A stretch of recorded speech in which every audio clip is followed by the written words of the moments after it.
നവകേരള സദസ്സിന് തുടർച്ചയായി മുഖ്യമന്ത്രി പിണറായി വിജയൻ വിവിധ മേഖലകളിലുള്ളവരുമായി സംസാരിക്കുന്ന മുഖാമുഖം പരിപാടിയുമായി വീണ്ടും സർക്കാർ എത്തുകയാണ്. ഫെബ്രുവരി 18 മുതൽ മാർച്ച് 3 വരെയാണ് വിവിധ ജില്ലകളിൽ പരിപാടി സംഘടിപ്പിക്കുന്നത്. പരിപാടിയിൽ പങ്കെടുക്കുന്നവർക്ക് 1 മിനിറ്റ് സംസാരിക്കാനാണ് അനുവാദം.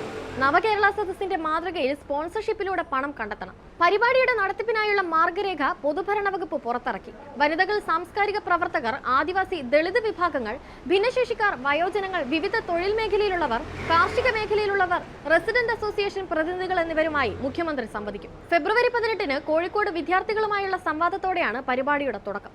കോഴിക്കോട്, കണ്ണൂർ, തൃശൂർ, എറണാകുളം, തിരുവനന്തപുരം, ആലപ്പുഴ എന്നീ സ്ഥലങ്ങളിലാണ് പരിപാടി സംഘടിപ്പിക്കുക.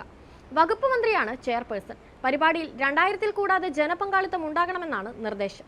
1 മണിക്കൂറാണ് പരിപാടിയിൽ പങ്കെടുക്കുന്നവർക്ക് സംസാരിക്കാൻ സമയം അനുവദിച്ചിരിക്കുന്നത്. ഒരാൾക്ക് 1 മിനിറ്റ് സംസാരിക്കാൻ കഴിയാത്തവർക്ക് കാര്യങ്ങൾ എഴുതി നൽകാം. എഴുതി നൽകുന്ന കാര്യങ്ങൾ 1 പേജിൽ കവിയരുതെന്നും നിർദ്ദേശമുണ്ട്. നവകേരള സദസ്സ് അവസാനിച്ചിട്ട് ദിവസങ്ങൾ പിന്നിട്ടിട്ടും സർക്കാരിന്റെ യാത്രയുണ്ടാക്കിയ വിവാദങ്ങളും പോരാട്ടങ്ങളും വാക്ക് തർക്കങ്ങളുമെല്ലാം ഇതുവരെ അവസാനിച്ചിട്ടില്ല. നവകേരള സദസ്സ് കഴിഞ്ഞ് 1 മാസം പിന്നിടുമ്പോൾ ആലപ്പുഴ ജില്ലയിൽ മാത്രം പരിഹരിച്ച പരാതികൾ 13.48% മാത്രമാണെന്ന വാർത്തകളും പുറത്തു വന്നിരുന്നു. വീട് ആവശ്യപ്പെട്ടാണ് ഏറ്റവും കൂടുതൽ പരാതികൾ ലഭിച്ചതെങ്കിലും തദ്ദേശ ഭരണ വകുപ്പ് ഇതെല്ലാം ലൈഫ് മിഷന് കൈമാറണമെന്നാവശ്യപ്പെട്ട് ജില്ലാ ഭരണകൂടത്തിന് തന്നെ തിരിച്ചയച്ചു. തീരദേശത്തെ മത്സ്യത്തൊഴിലാളികൾ ഉൾപ്പെടെ ജനങ്ങൾ ഏറ്റവും കൂടുതൽ ആവശ്യപ്പെട്ടത് തലചായ്ക്കാനൊരിടമാണ്. എന്നാൽ ലഭിച്ച എല്ലാ അപേക്ഷകളും തദ്ദേശ വകുപ്പ് ജില്ലാ ഭരണകൂടത്തിന് തിരിച്ചയച്ചു.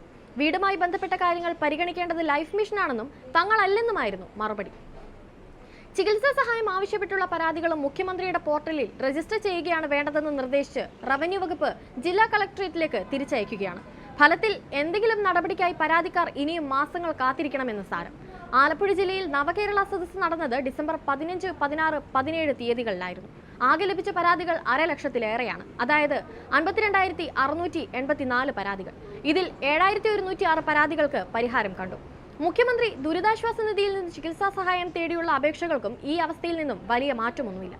റവന്യൂ വകുപ്പിന് അയച്ച അപേക്ഷകൾ അതുപോലെ തന്നെ ജില്ലാ കളക്ടറേറ്റിൽ തിരിച്ചെത്തുകയാണ് ഉണ്ടായത്. ഇതിനുള്ള ന്യായീകരണമാകട്ടെ, ചികിത്സയ്ക്കുള്ള അപേക്ഷകൾ മുഖ്യമന്ത്രിയുടെ ഓഫീസിന്റെ പോർട്ടലിലാണ് രജിസ്റ്റർ ചെയ്യേണ്ടതെന്ന്. ഇനിയുമേറെ പരാതികൾക്ക് പരിഹാരം കാണാനിരിക്കെയാണ് സർക്കാർ വീണ്ടും നവകേരള സദസ്സിന് തുടർച്ചയുമായി എത്തുന്നത്. ഇതിന് പിന്നിലും എന്തെങ്കിലും ദുരുദ്ദേശം നിലനിൽക്കുന്നുണ്ടോ എന്നും കരുതാതിരിക്കാനാകില്ല.